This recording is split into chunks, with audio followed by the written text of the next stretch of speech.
Guys, good morning. Nakita nyo pala yung nag-viral ngayon sa social media tungkol yung sa bata na na yung ang ginawa nila is a picture lang. Pero nakita ko ngayon yung video sa panoorin nyo. Copyright to the owner.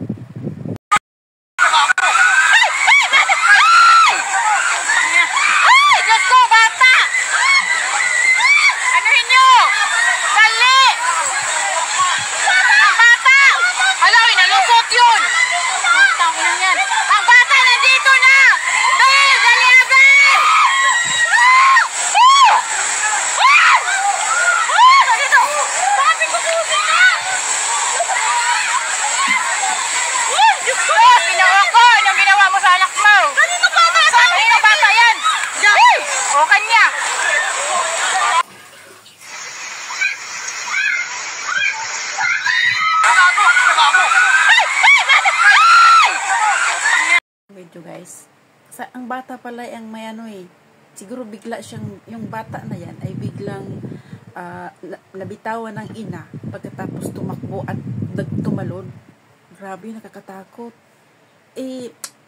Ano nyo guys, tip ko lang ito sa inyo ha.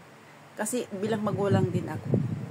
Mga bata kasi ngayon is parang hindi nila alam parang yung bata, nung nakita ko yung video, tumalon siya akala niya sapa. Hindi niya alam kung kaya kung bilang guidance tayo kahit dito sa ibang bansa, huwag nating hayaan na yung bata ay makawala. Kailangan natin hawakan yung mga kamay nila, lalo na kung tatawid tayo, kasi yung mga bata ngayon, napakapasaway talaga ang mga bata bigla silang maglupasay na bitawan mo ako, tapos hindi nila alam ang ginagawa nila. So pinapahamak tayong guidance guardian. Kaya mag-ingat tayo sa mga bata kasi tinitignan ko yung video. Mabuti na lang yung tao na mabilis din niyang na saklolohan yung bata. Mabuti na lang hindi pumasok doon sa imbornal. Nakakatakot. Yung mga bata natin talaga ngayon, kailangan natin alagaan na huwag mawala sa ating mata. Ganon din dito sa ibang bansa. Kung nag-alaga ka ng bata, Diyos ko, kailangan mo pang ikaw rin ang nanay. Kasi kung ano mangyari sa bata, ganon din ang mangyayari sa nag-alaga.